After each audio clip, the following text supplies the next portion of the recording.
Several viewers asked how I split a single photo into separate tonal layers. So this video walks through the Photoshop process step by step. Stay tuned to see how it all turns out. First, I'm using Adobe Photoshop Beta, but from what I understand, the older versions of Adobe Photoshop also includes these options. You need to open up your file, your image. It can be color. The one that I picked here from Pexels was actually black and white, and I just liked it because you want great, strong contrast. You can begin with a colored photo, and I will show you the step that you need to take in order to convert that into a black and white photo. Since Photoshop works in layers, you're going to see the layers panel, or you want to be able to see the layers panel down on the far right. At the bottom corner of that, bottom right corner, is a little plus sign. You can click on that to create additional layers.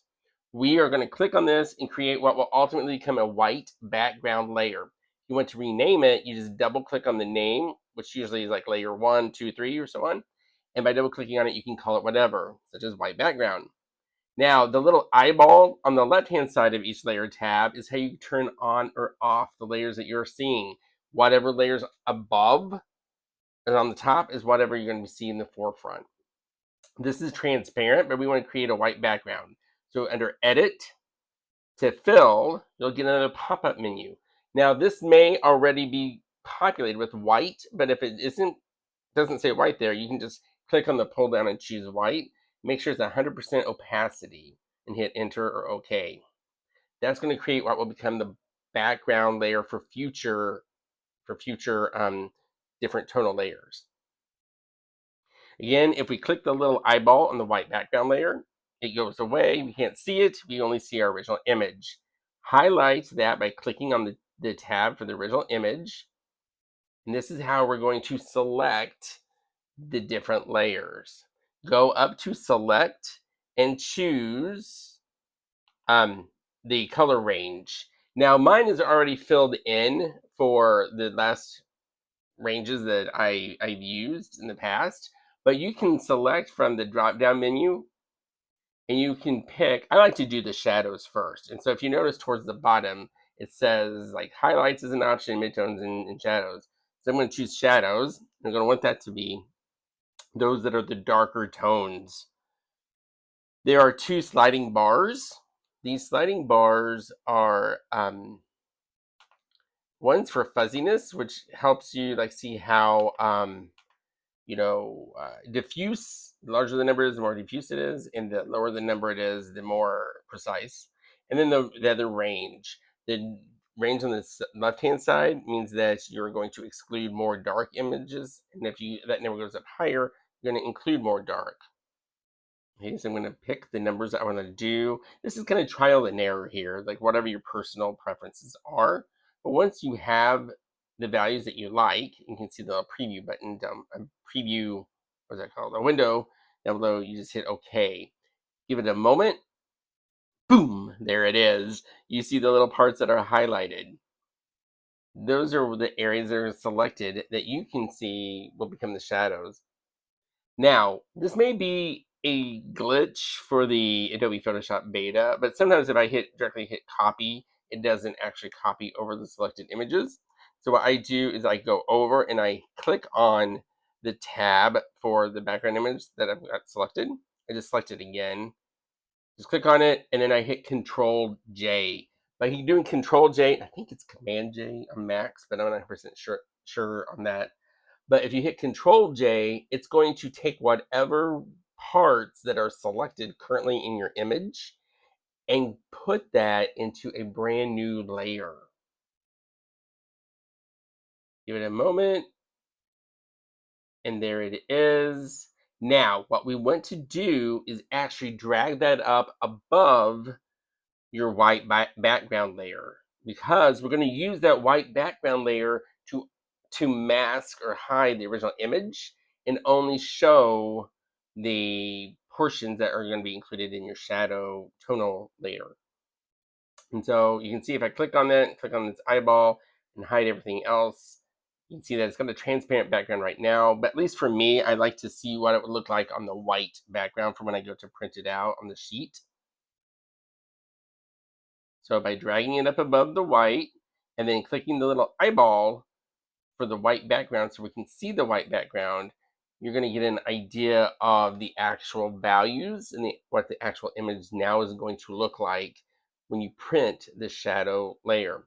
Now, there are some portions of this, especially if you're using color right now. If you use a color image, this would still be in color. It would look kind of muted, but it would be a color image.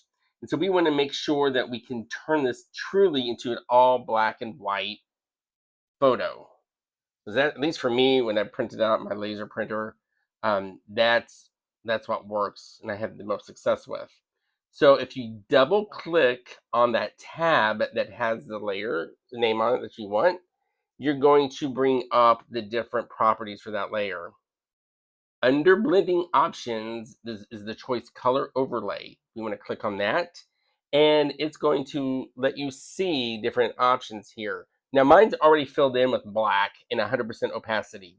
You want the 100% opacity, but if it's not black, just double click on that little window and you can type in the 6 zeros, 0, 0, 0, 0, 0, and sorry about that, or the whatever color you're wanting, but black works best for me, and then hit OK, and then hit OK again.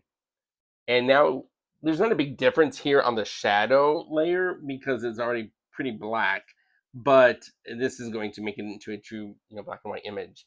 Now let's go back down and highlight and the original image and turn everything else off. Because we're going to do the same thing now and select for the midtones. Let's go up to select in the color range. Give it a moment, then go down and choose midtones from the drop down menu. Again, exactly the same. You can just use the little slider bar to make it more or less fuzzy for how much you want to include, and then the slider bar down below for that range to choose like what parts that you want to be become black. Now, if you're using color photo, again, it's going to highlight it like this, but then whenever you copy it in a moment, it will still be in color on a different layer. You can turn it black. Make sure that you hit OK once it's the range that you're wanting it to. And you can always come back and change it, by the way. Now we go back and we click on the name for the background. There, you can see the parts that are now highlighted.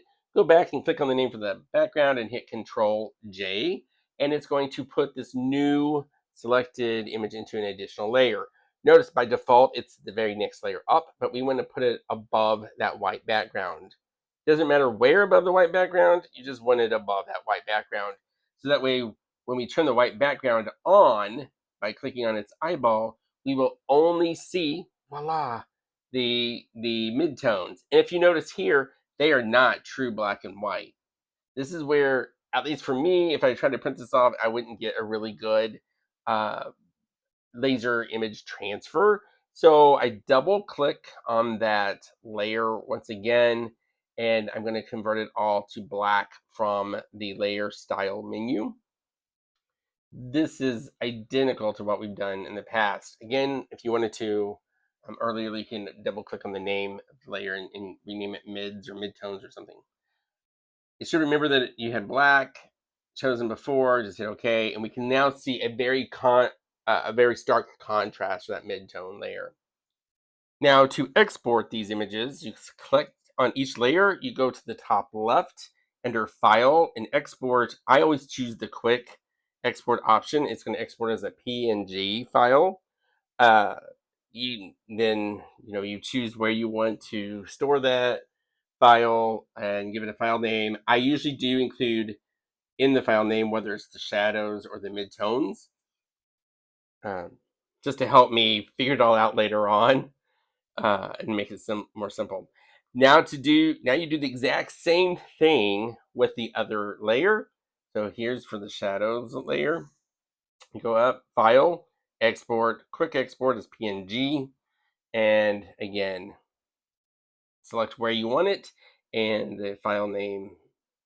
Now you just have to go through and print those individual files as individual laser images on your laser printer, and you are good to go.